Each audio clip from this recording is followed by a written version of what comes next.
திருச்சி கிழக்கு விஜய் அப்படின்னு சொல்லி விஜய் என்ன அறிவிச்சாங்க, நான் அங்கதான் போட்டியிட போறேன்னு சொல்லி. திருச்சி கிழக்கு சி ஜோசப் விஜய். இன்னொரு தொகுதியில் அறிவிச்சாங்க. பெரம்பலூர்ல ஒரு தொகுதியில பாத்தீங்கன்னா வந்து பெரம்பூர் சி ஜோசப் விஜய் என்ன போட்டியிட போறாங்க. மொத்தமா 2 தொகுதியில போட்டியிட போறாங்க.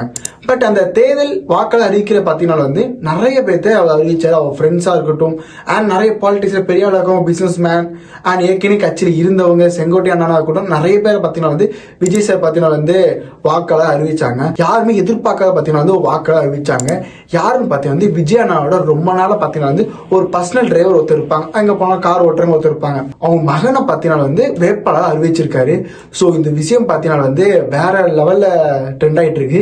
ஏன் பாத்தீங்கன்னா வந்து இப்போ உள்ள அரசியல் கட்சி தலைவர்கள் பாத்தீங்கன்னா வந்து மேக்சிமம் பெரிய பெரிய பாலிட்டிஷியன் அண்ட் பெரிய பிசினஸ் ஓனர் தான் கொடுத்திருந்தாங்க. பட் பாத்தீங்கன்னா வந்து நம்ம கூட இருக்கிற ஒருத்தரை மேல தூக்கி விடணும் நினைச்சது நம்ம விஜய் அண்ணா. சோ அந்த மாதிரி சுச்சுவேஷன்ல இருக்கும்போது விஜய் அண்ணா ஓகே தான் அப்படின்னு சொல்லி நிறைய யங்ஸ்டா இருக்கட்டும், நிறைய சோஷியல் மீடியா மீம்ஸ் பேஜா இருக்கட்டும், நிறைய பேர் இந்த விஷயத்துக்கு பாத்தீங்கன்னா வந்து ஆதரிச்சிருக்காங்க. என்னதான் வந்து டிவிக்கு ஆட்சிக்கு வராது அப்படின்னு நிறைய பேர் சொல்லிட்டு இருந்தாலும் இந்த மாதிரி விஷயங்கள் பாத்தீங்கன்னா வந்து நிறைய பேருக்கு இன்ட்ரெஸ்டிங்கா வந்திருக்கு.